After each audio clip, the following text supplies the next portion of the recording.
So we're here at Broadoak Academy in Weston-super-Mare. Morning, I'm here at Heathfield Community School. I'm in the gym. Robert Blake Science College in Bridgewater. I'm at Wadham School in Crewkerne. At St Dunstan School in Glastonbury. I'm here at King Alfred School. With our partners, Safer Somerset Partnership and Safer Stronger North Somerset. In fact, over the last few months, we've been to schools, colleges and academies all over the region. As part of the Somerset and North Somerset response to Safer Streets 3, Collaborate Digital was engaged to deliver a series of assemblies and interactive media-driven workshops in high schools across the region.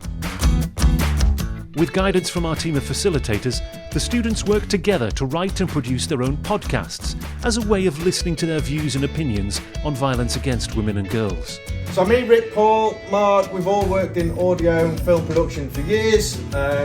So we kind of have an idea as to what we think makes a great podcast or video. This is my friend, Tyler. One more time. This is my friend, Tyler. Perfect, there you go. And the assemblies meant that whole year groups could hear the essential facts, figures and local case studies to start a conversation about behaviour change.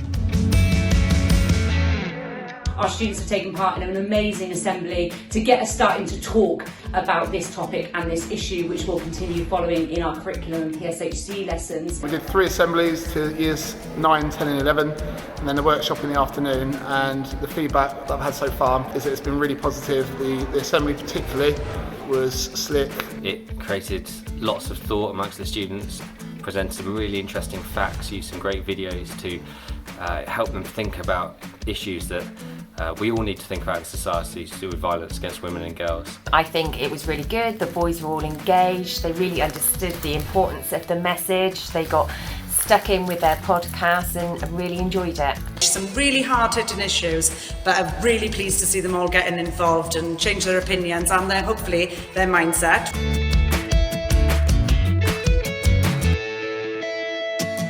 So a group of girls had raised at the beginning of the school year their feelings about some of the what you could call toxic masculinity amongst some of the students, some of the things that were being said to them, the way they're being treated. So hopefully this today has raised a lot of awareness and backed up the message that we've been trying to send our students. It's always difficult when you get visitors in because you don't always know the quality of the delivery you're going to get. But today is a prime example of how well it can work when it's put together, well thought through and well delivered. And the workshop's been great. Students have created some brilliant podcasts, they've worked together in teams, they've thought quite deeply and critically about the issues and how to engage their peers in what's such an important topic. I thought the facilitators were fantastic at dealing with the students and any tricky issues that might arise. They were really able to draw a lot of the creativity out of the students, producing some wonderful products, some poems, some raps, and really getting everybody involved. So thank you very much. And the work that they've produced was absolutely amazing. They've been a real credit to themselves. I think the ideas and then the support they had to take those ideas forward in such a short period of time, and then the actual final work I'm really looking forward to see when it's all edited. It's been a fantastic event. We would highly recommend it to anyone who wants to take part. Let's get talking, let's get safer streets for women and girls.